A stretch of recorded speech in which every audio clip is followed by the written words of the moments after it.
ചലച്ചിത്ര താരം ജയറാമും മകൻ കാളിദാസനും ശബരിമലയിലെത്തി അയ്യപ്പ ദർശനം നടത്തി.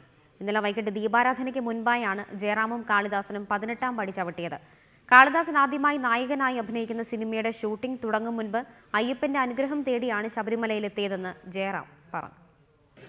എല്ലാ വർഷവും ശബരിമല ദർശനം നടത്തുന്ന സിനിമാ താരങ്ങളിൽ ഒരാളാണ് മലയാളികളുടെ പ്രിയപ്പെട്ട ജയറാം. പക്ഷേ ഇത്തവണ മകൻ കാളിദാസനുമൊത്ത് മല ചവിട്ടിയതിനു പിന്നിൽ മറ്റൊരു കാര്യം കൂടിയുണ്ട്. എൻ്റെ മകൻ ആദ്യമായിട്ട് നായകനായിട്ട് അഭിനയിക്കുന്ന ചിത്രം ഡിസംബർ ആദ്യവാരത്തിൽ തുടങ്ങുകയാണ്. തീർച്ചയായിട്ടും അയ്യപ്പൻ്റെ ഒരു അനുഗ്രഹത്തിന് വേണ്ടിയിട്ടുള്ളതാണ് ഈ വരവിൻ്റെ ഒരു പ്രധാന ഉദ്ദേശം. താൻ നായകനായി അഭിനയിക്കാൻ പോകുന്ന ഒരു പക്ക കഥൈ എന്ന സിനിമയെക്കുറിച്ച് കാളിദാസ് പറയുന്നത് ഇങ്ങനെ: ഞാനും ഭയങ്കര ത്രിൽഡാണ്. കാരണം ഫസ്റ്റ് ടൈം ഹീറോ ആയിട്ട് അഭിനയിക്കുന്നത്. അതിൻ്റെ ഒരു ചെറിയ നെർവസ്നെസ് ഉണ്ട്. പക്ഷേ അതിന് വേണ്ടിയിട്ട് അതൊരു റീസണാണ്. പക്ഷേ ഞാൻ എല്ലാ പ്രാവശ്യവും വരുന്നതാണ് മലയ്ക്ക്. മലയാളത്തിൽ ബാലതാരമായി അരങ്ങേറ്റം കുറിച്ച് ദേശീയ അവാർഡ് അടക്കം നേടിയ കാളിദാസ് മലയാളത്തിലേക്ക് ഉടൻ ഉണ്ടാകുമോ എന്ന ചോദ്യത്തിന് ഇതായിരുന്നു ജയറാമിന്റെ മറുപടി. ആദ്യം അവൻ തുടങ്ങിയത് മലയാളത്തിൽ തന്നെയാണ്. ചൈൽഡ് ആർട്ടിസ്റ്റായിട്ട് മലയാളം തന്നെയാണ് ചെയ്തത്.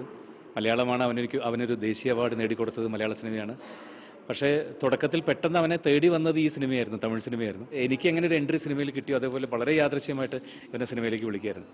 മലയാളത്തിൽ നിന്നൊരു നല്ല ഓഫറിന് വേണ്ടി ശരിക്കും പറഞ്ഞാൽ കാത്തിരിക്കുകയാണെന്ന് തന്നെ പറയാം. രാത്രി ഹരിവരാസനവും കേട്ട ശേഷമാണ് ജയറാമും കാളിദാസനും മലയിറങ്ങിയത്. റിപ്പോർട്ടർ, സന്നിധാനം.